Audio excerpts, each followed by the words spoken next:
Welcome back to the Go Read Sis podcast. Do I have to say, do you say podcast usually? Yeah. Okay, whatever. Podcast. I'm Lexie. And I'm Kati. And yeah, today we are going to be doing, I think this is so awaited for us, but a Tortured Poets Department themed podcast. Yeah. Before we jump into the TTPD content, we're going to do our scripture. So I'm going to jump right into that. This is coming from Psalms 34, 17 through 18, and it reads, "The righteous cry out, and the Lord hears, and delivers them out of all their troubles. The Lord is near to those who have a broken heart, and saves such as a contrite spirit." And I love that for this, because I feel like Taylor was really going through something. She definitely was going through when she wrote this, and I just wish I would have been like, the Lord is near the brokenhearted. He's got you, girl. Like, yeah, and for anyone who is, like, relating hardcore, for sure, the Lord is near the brokenhearted. I love it. He is. It's such an important scripture, and I feel like it's so important for so many different walks of life and for different reasons, and I love that. I'm not depressed, but this album made me feel like maybe I could be. Like, I don't know about if you had this experience. Actually, I know you did because we listened to it together. But I, am in a very happy, healthy marriage in the way I was like, you suck, the smallest man that ever lived. Wait, I'm so good, though. Like, that's so out of line, actually. So out of line. Like, my husband's a great guy. But the way I scream some of these songs would make you think. Yeah, I don't relate to any Tortured Poets, but I love it. Actually, I do relate to some of them. Like, oh, yeah? Maybe a little bit. Okay. Well, maybe not really, but maybe just because I'm a book girly, a lot of these are book coded. Yes. It's like those ones, I feel like. Yes, and we can go into that. Yeah, we'll talk about it. Let's backtrack. Let's go into our question/game. Today we have, what do we think Taylor Swift's favorite genre is? Yeah. And in my personal opinion, I think there's only one right answer. Give it to us. She's a fantasy girly. I think specifically, I think she's a classics girl. Okay, I actually can see that. But I also think even so far as, like, a mythology and, like, that kind of fantasy that is, like, based in some sort of classic element, whether it's, like, Greek mythology or if it's, like, classic literature. I think she probably is a huge fan of Wuthering Heights. I was thinking The Secret History. Or The Secret History. I could absolutely see her going crazy over Donna Tartt. Yeah. As an author. I know that's not really classic. It reads is like a actually classic, literature based on the classics. Yeah. Which, not books, but Yeah, she would love Wuthering Heights. You're so right. Right? I feel like she also loves fantasy. I could absolutely see that too. Especially, like, based on folklore. Like, yeah. I was thinking of the song on the album, The Prophecy. Yeah. Yeah. Absolutely. And she's a well-rounded girly. Absolutely. Yeah. She probably reads a lot. I bet her Goodreads goal is, I wonder if I could find it. I wonder if she has Goodreads. I bet she does, but maybe under, like, an name. Elias. Maybe. Probably a good idea. Because she's so, like, sophisticated with her writing. Yeah. I mean, she's obviously... I feel like she also reads... She knows Aristotle. Right. I'm like, I feel like she reads, like, Dante's Inferno for fun. Probably. Yeah. Yeah. Or, like, the Odyssey and the Iliad. I could absolutely see her, like, going crazy over the Odyssey. Yeah. She's so smart. Yeah. That those would be her leisure books. Why is, like, her reading... But I also feel like she reads ACOTAR. For sure. She definitely read Throne of Glass. Oh, yeah. Her reading preference is giving me Rory Gilmore vibes right now. Oh, kind of, like, reads, like, the most out-of-pocket books for... I also feel like she would be, and I, of course, speaking like I know Taylor personally, but I think she'd be the type to read a book, like, just to say, like, I've read that book, like, just for the plot. Like, she would read it for her life plot. Oh, for sure. Like, I am reading whatever, like, Great Expectations so that I can be seen carrying the Great Expectations. Yeah, like, so I can be seen carrying Charles Dickens. Yeah. That's it. All right. Today's topic is obviously Tortured Poets Department. Our thoughts, our feels, our opinions. Yeah. And is Taylor a book girly, which I think we have decided she is a book girly. Absolutely, I think she is. I just feel like there's no way she's not. Right? Yeah, I agree. Like, there's no way. There's too much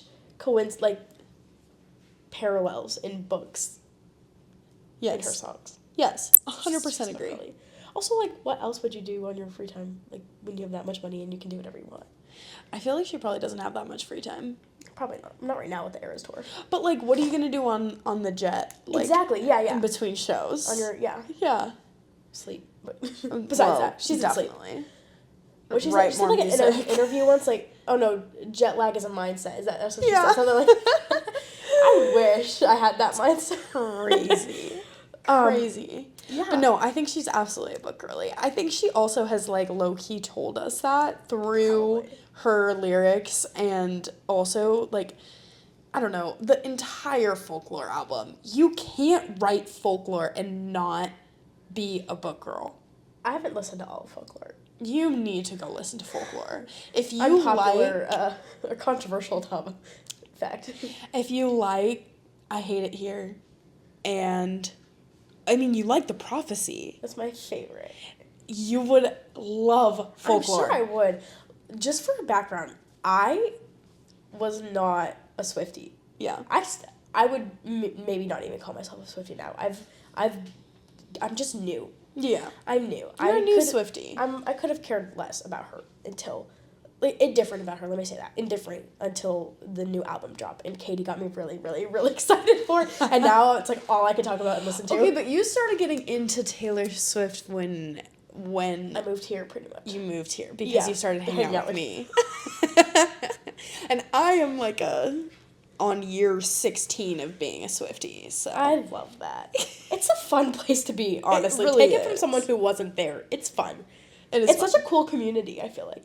It's just, I don't go, like, too deep into all the lore and everything. Like, I definitely do in some cases, but, like, I wasn't super into all the Taylor lore until, like, I don't know, maybe a year or two ago. I just see what comes up on my TikTok. I don't, like, go searching. No. But if it comes up and I'm like, okay, I could see that. Yeah. Some of the things y'all come up with, it's crazy. I wish I was as creative as you guys are, honestly.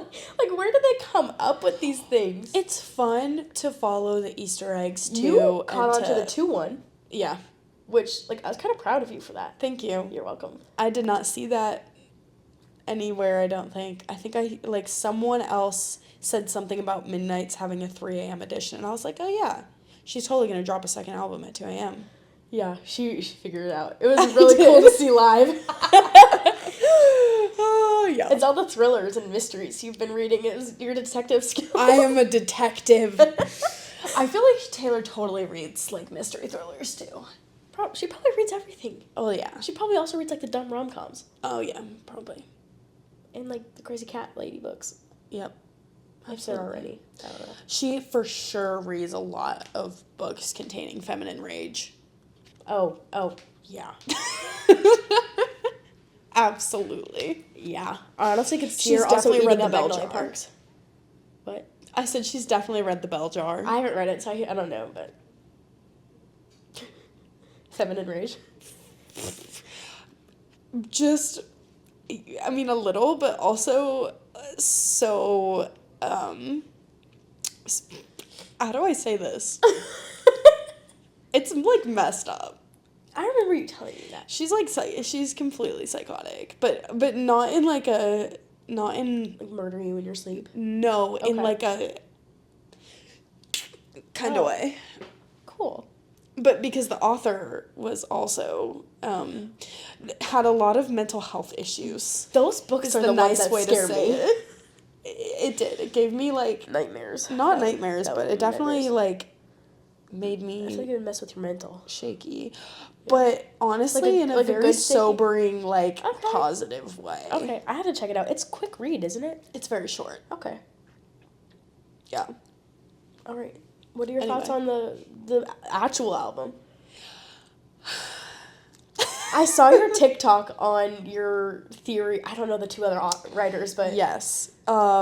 It's Jack Antonoff and Aaron Dessner are the two co-writer producers with Taylor that worked with Taylor on this album. And if you have not seen my TikTok, I'll give you the Spark Notes. Basically, go watch it. Basically, Jack Antonoff started working with Taylor at 1989. Taylor kind of lost me at 1989. I was not a big fan of that album, or really many of them, like the next couple after that. Since have gone back, listened, enjoyed. But at the time was like, not the vibe.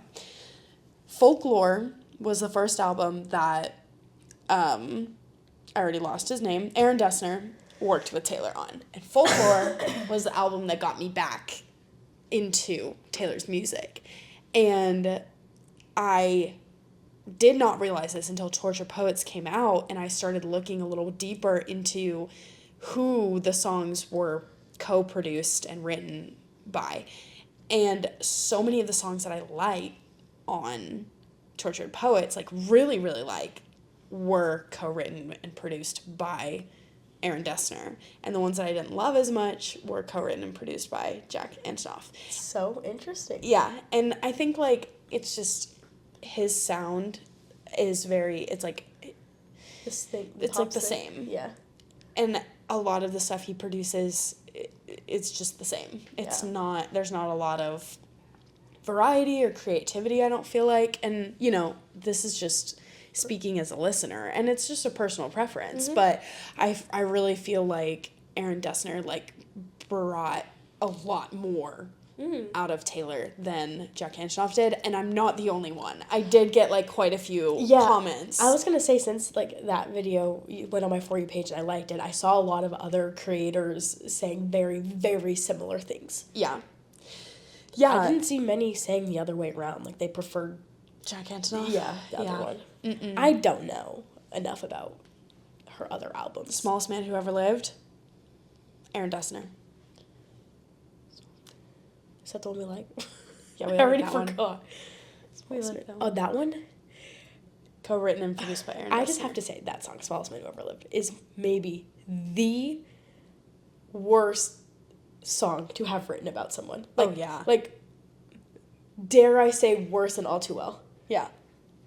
Like, imagine being like, Taylor Swift saying, you are the smallest man on this earth. You didn't measure up in any measure of a man? Come on. What? The way I would never show my face in public. Yeah. Yeah. This is off topic of Tortured Poets Department, but Taylor Lautner has the greatest honor of having the only apology track. Absolutely. Yep. And he's publicly proud about it. So is his wife. It's amazing. Yeah, so anyway, I have very mixed feelings about Tortured Poets. I, as a whole, enjoy the album. I listen to a lot of the songs on it on repeat. I don't listen to every single song on the album. I think there's probably 10 to 15 that I, like, really like and listen to. Yeah. And then the other half I'm, like, kind of meh about. Yeah.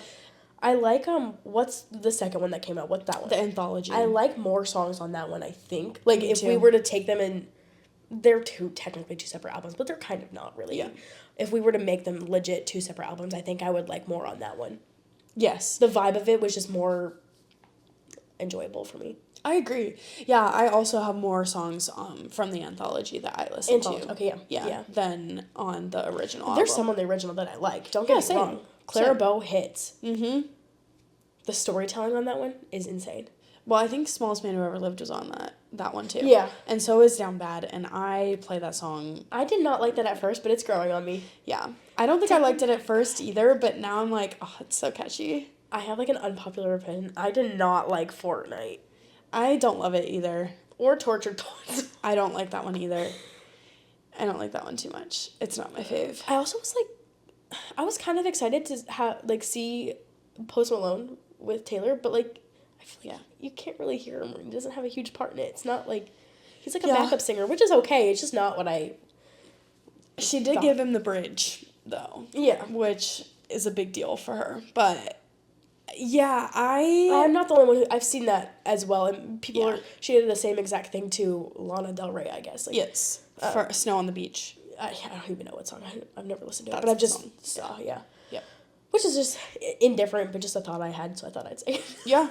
Yeah, no, for sure. I feel like there were a lot of really good lyrics in all of the songs. Yes. I feel like playability is not Yeah. on the same level for all of the songs. Yeah. How did you feel about I Can Do It With a Broken Heart? Originally did not like it.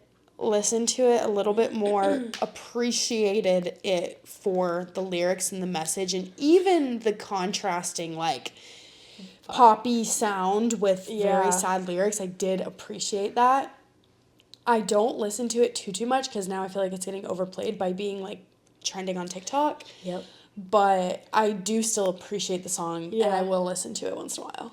Yeah, I kind of the same exact experience. I was like, at first, and then I was like, wait, this is actually kind of a bop. But she's saying the most depressing things I've ever heard. Yeah.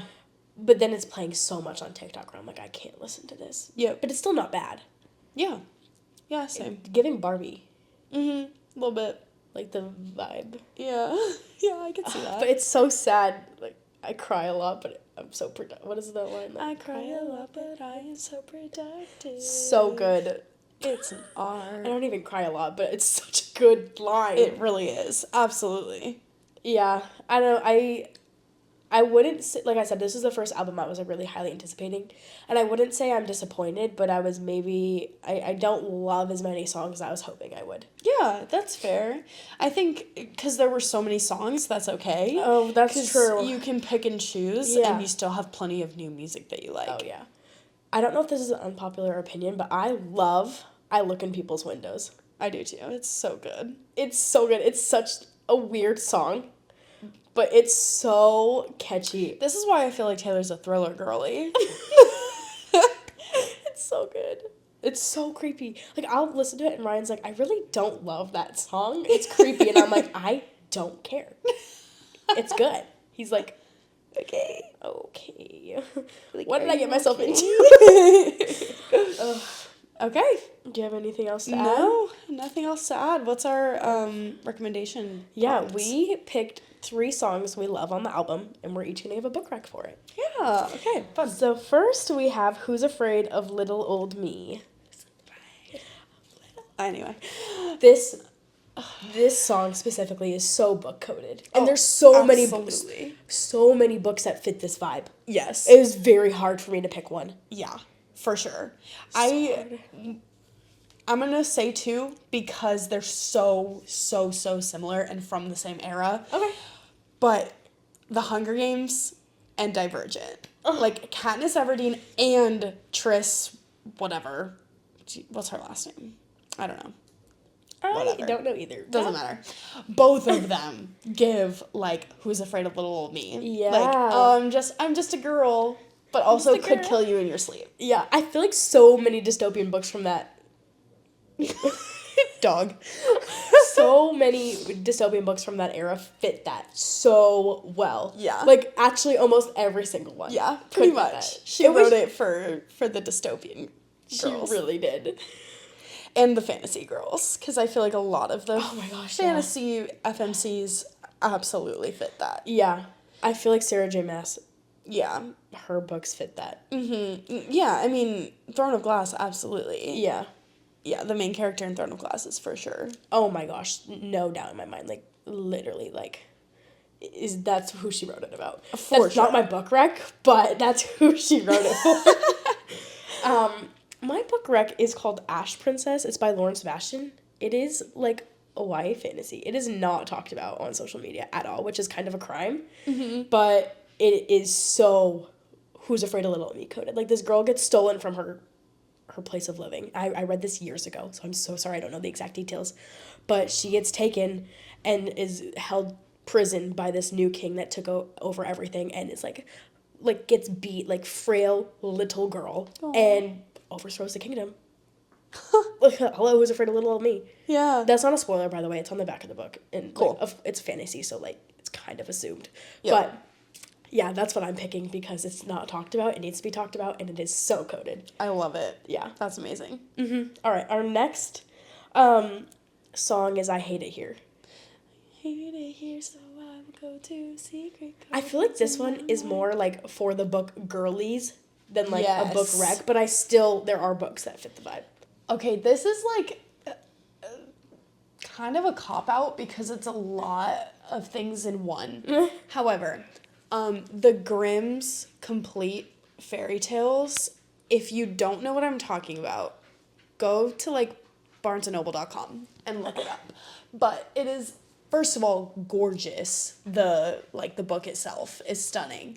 I'm looking behind me. If you're watching visually, it's because it's behind me. That's why I'm turning around. I'm not crazy. But it is I am crazy, but anyway.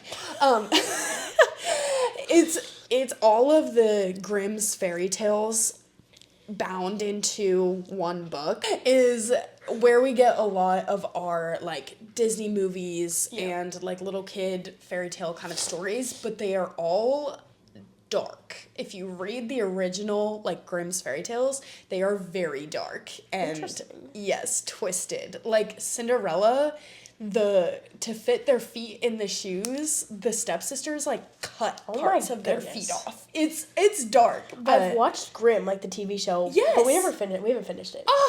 such we a should, good show. We should start that back. It's such a good show. Yeah. Anyways, I It's am gonna based off the same recommend book, right? That's what the show is, or is it like? kind of. Okay. Kind of. Okay. Yeah. I have the book. I just haven't read anything in it yet. You should just, yes, if you want the vibes of I Hate It Here, go pick up Grimm's Complete Fairy Tales and pick a couple stories from it. Okay. Yeah. My turn. Yeah. I picked Cinder.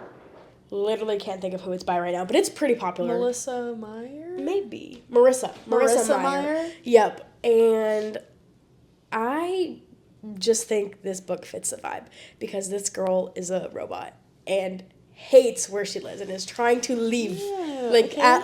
Literally, I took it. I hate it here, so I'll go to Secret Gardens. Like, she tries to leave New Beijing. Okay.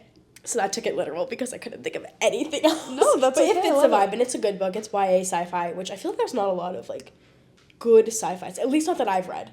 There's a lot of good sci-fi. I think we don't branch into sci-fi Maybe I should. very often. This is off topic. I'll tell you later. I'm not gonna remember later. You're right. We just watched Dune last night. Oh, did you like it? It was really good. gonna I read it? kind of want to read it It's free after on watching Audible it. right now. Really? Yeah. Dune is free on Audible, guys. PSA. I almost started it. I didn't So is The know Hobbit that. right now. I think The Hobbit. So it's been free for a while. Oh, it wasn't on my catalog. I just saw it. Oh, okay. Okay. I don't know, but anyways, moving on. Our last song we picked, my personal favorite, The Prophecy. Yay! It's so good. Please. Okay, yeah. No one wants to hear me sing. Sorry, we've done this every single. We have done it for every song. So sorry y'all had to hear that from me. You're fine. No. You don't sound like a man. I'm getting over a cold. I'm getting over a cold, so I don't sing well anyway. You don't sound like. I feel like I do. Okay. Okay. Anyway. What's your book rec for The Prophecy? I wouldn't do this except that it fits so perfectly. I have not finished this book yet, but my recommendation is Lore. Love. I'm more than halfway through, and it's looking like at least a 4-star for me. So I can't like confidently say the whole thing I would recommend. However, the premise of this book is very, very, very much The Prophecy. Okay. Yeah. That's fair because like I feel like for I Hate It, Who's Afraid of Little Me, I would not recommend Front of Glass normally, but if you're looking for a book That fits that vibe. yeah. Yeah. So kind of the same thing or no? I like it a lot right now. Yeah. But like I don't Yeah. I don't know. I haven't finished it. So, but I know it's a standalone, and it is also, like, based on Greek mythology, which also gives torture poets in general. But then, yes, the prophecy, and there is very much a situation with the main character that is, like, the prophecy. Like, 100%. So cool. Like, chosen one kind of vibes. Oh my gosh, I love that. Yeah. All right, I picked The Invisible Life of Addie LaRue. Love that book so much. This is by. Oh, is it V. Schwab? V.E. Schwab. Yeah, V.E. Schwab. Yep. I loved this book. Mm-hmm. It is a little bit more mature, just themes. Is there? Oh. Yeah. Yeah, maybe just more mature in general. Yeah, it's adult. It's an adult fantasy. Yeah. I wouldn't say there's a lot of spice in it. No, but there is a little bit. Yeah, and it's not overpowering. However, but it's there. Yeah. Yeah. Anyway, it's also pretty slow at first, but it is so prophecy coded. Absolutely, yeah. I don't know if I can say much without spoiling anything. Yeah, not really, but take my word on it. It's a so good book. Good. It's so good. Absolutely. So good. Yeah, I loved that book. It was one of those books like I almost stopped reading because it's like the first 100 pages are pretty tough to get through, honestly. Mm-hmm. But it's just a lot of building, which is necessary. But if you can push through it, the payout, so good. So good. Yeah. Do you have anything else? No, that's it. I enjoyed this album. I enjoyed these I still listen recommendations. To the songs. Oh, absolutely, me too. It's a good reading album. It really is. I put it on when I'm reading. I would play like the whole thing start to finish while reading. There's some songs I would take off. They're just loud to be loud. Like Florida, for example. When that goes on and I'm reading, I immediately like cannot think of what I'm reading anymore. That's fair. I feel like I would be that way with I Can Do It With Broken Heart too. That too. Because it's just too like dancey. Yeah. And even Down Bad. Yeah, I just want to sing it. Yeah, exactly. Like the more soft. Anyway, not the point. Anyway, it's still a good reading album, and still a good album, and still very book coded. Oh my gosh, yeah. Yeah. The vibes. Yeah. Love. Thank you guys so much for watching or listening to today's episode of the Go Read Sis podcast. We hope you enjoyed it. If you did, please like, subscribe, follow us on social media at goread.sis. Give us a rating on Spotify. And come back next Tuesday for another episode of the Go Read Sis podcast. Bye! I feel like I don't breathe normal when we're filming. Yeah, that's fair.